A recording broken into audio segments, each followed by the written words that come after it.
Hi, my name is Jasmine Acosta-Madlambayan, and I'm going to teach you some tools to use while playing with your kiddo just on the floor.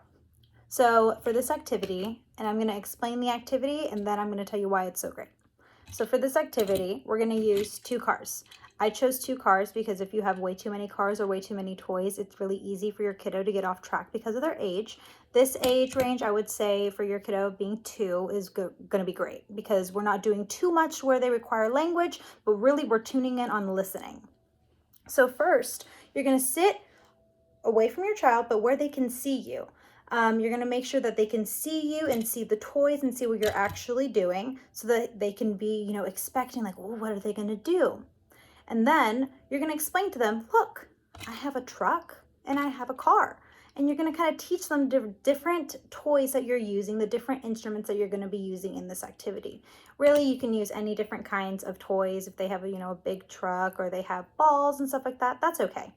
And you're going to say, look, I have a blue car. And you're going to model some great language for them. You're going to show them this is a blue car. And you're going to emphasize blue. And you're going to emphasize this is a red truck. And that's going to teach them, to listen in, like they're talking a little bit louder. I wonder what they're saying. Oh, we're identifying something about this toy. And then they're going to start learning that language little by little. But the biggest thing we're working on is to make them listen, to make them hear you.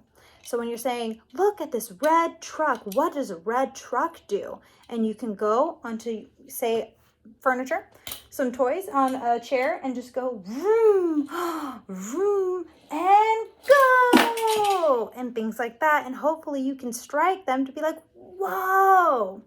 After doing that a couple times, hopefully by the time they're expecting for you to fly that truck off of a couch or something like that, and it'd be really fun for them, but they're also listening to those sounds that you're making. And whenever you start going and you get the next one, I have the blue car goes vroom, and stuff like that. So hopefully by practicing this, they get some repetition of speech sounds and different redundancies there.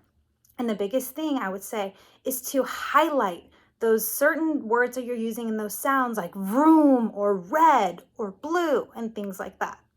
Whenever your child is, getting kind of bored with this, say you've done this a couple times and they're just not that into it, then you can get, I got one of these little packs. They're really accessible, a couple dollars at the dollar store.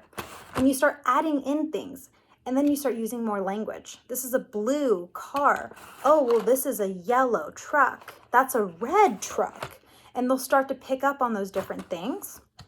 And as they get older, this can just get more and more fun. You can use different places and start using what we call prepositionals, which is this is on top of the chair.